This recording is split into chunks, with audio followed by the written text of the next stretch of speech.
Hey beauties, so not using any filter. Every now and again, I will not use any filter. So, and when I say filter, in terms of how the whole, them little eye facial thingies and whatnot. So, beautiful people, I am watching the news and this political analyst, social scientist, was on the television and he said something very profound, and I agree with him.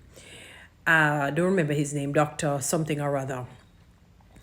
And he said, he was listening to the speech by Mark Golding yesterday, and it was a very good but very wide. It covered a wide, wide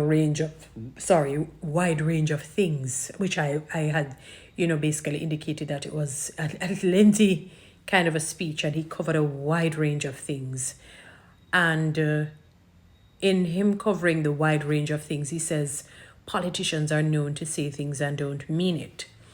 And because of that, if he really means it, he's not saying that he doesn't mean it, He says that if he is really true and sincere, that what he needs to do is flesh out a number of the things that he stated and begin to allow people to see the trajectory of where it is going. Now, then he becomes believable even more, and people will say, I think he will be able to, when he gets in, he will not just be like the typical politician who will preach like Paul. They can see the problem when they're not in power. A horse dead, the cow fat, and whatever jump over the moon. But this time, they're going to be like a King David who will treat the people with fairness and justice. And I said, this man is absolutely right. It was Mark Golding covered a wide. I can understand why he would have done that, because he wants to ensure that everyone is satisfied, because, a particular thing that he will talk about may not move you, but another thing will move me, and vice versa, or, a few things. And so he has to cover wherever it's holistic and it reaches the masses. And so on. And I agree with him where that is concerned. Notwithstanding, then it moved into the current governing party, the prime minister. Apparently they had a meeting the same day, wherever it is that they had it, and he was speaking to his MPs, and he was saying that, listen, you can't basically drop the baton, because they realize what clock a strike. Them realize at 10 o'clock a come, 12 o'clock a come, 1 o'clock a come. So them really cannot drop the baton. And he, Prime Minister was mentioning that no other political party has ever done what they have done in terms of fixing roads, building, just basically the whole infrastructure. What I would, a lot of Jamaicans dub it as a concrete jungle. It's just buildings going up, some roads fixed, the highway put up and whatnot. And with that reality, it's basically how I got it from him, like blowing his own trumpet, and sounding the alarm. While that is all good, and I'm really happy. One of the, sometimes we don't even realize the blessings that come, and sometimes we don't even realize that our prayers have been answered for years. I mean, when I was younger, I would say, boy, I wish the infrastructure would be dealt with by whichever government is in power. Just deal with the infrastructure. I'm tired of the potholes and the bad roads and the place looking dilapidated and torn and just looks awful in this 21st century. And it came strong upon me when I had visited England, and people said to me, Toni-Ann, you do have bad roads there. I've yet to come across the bad roads at the time. And I went to several, what would you say now? I don't know what they call it in England. Provinces. Let's just use provinces. Maybe it's not provinces. For example, you would have Manchester, you would have Nottingham, you have Birmingham, you have London. And I went to those places and so on. And the roads were so good and well maintained. For example, it rained a lot. It rained not a lot, but, it rained a few times. And they had that thingy that spun the water and got it off so that the roads, because once the more the road gets wet, it damages the road. So they had to get the excess water off. And I was just impressed by that. I like when a place looks nice and looks good. You must feel good as a leader to know that your place looks good. It's not just about dominating and control. You want to know, if even if you're dominating and controlling something, that it looks good, it smells good, it tastes good, it is good. And it used to bother me that Jamaica, when you come, there was this dichotomy, night and day. Darkness, light. We the darkness, they're in the light in terms of the infrastructure. So yes, I'm happy that, a lot of roads still needs fix. A lot of roads still needs fix. They're still, in a terrible condition and so on.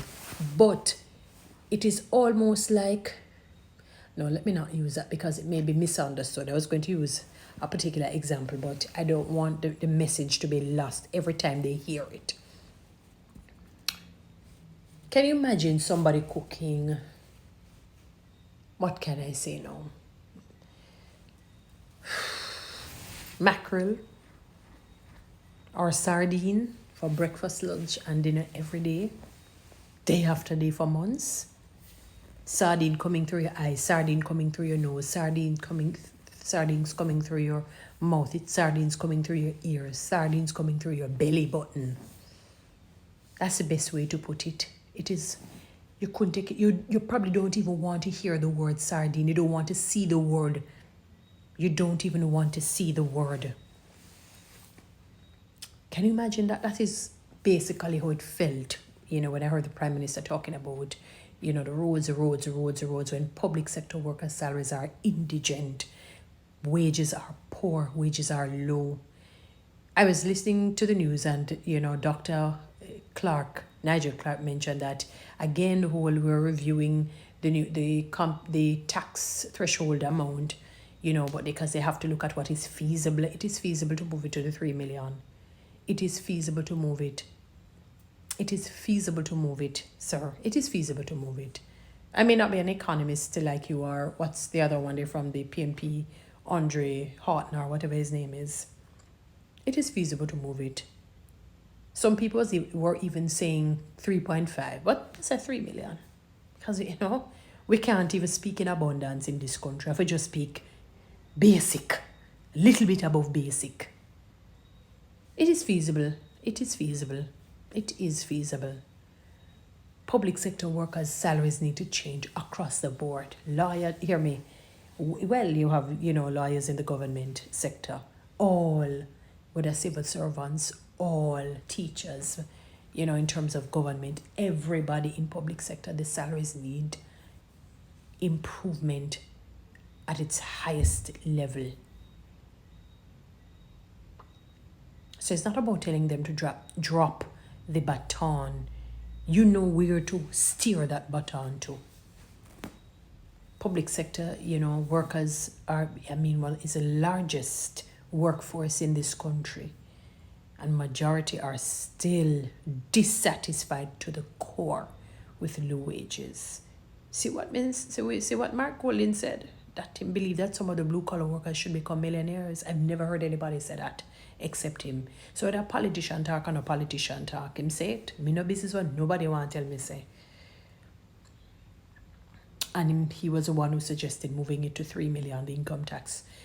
Once we hear something that will be movers and shakers in our own standard of living, we're going to jump on that bandwagon. And I'm not talking necessarily in terms of voting, but accepting it. I know there are some people who think it's weightless and baseless.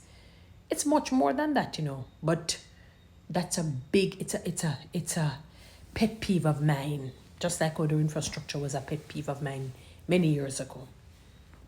To see poor salaries. And no matter how the people are bawl and beg and plead and beseech, it's tear like it now move.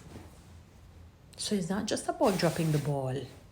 It's about making sure if you have that ball here, taking it here and maintaining it, and taking it here and maintaining it, and taking it there and maintaining it. It's about that. It's not about dropping the ball or what, you know what I mean. It's tantamount to that based on what you said, sir.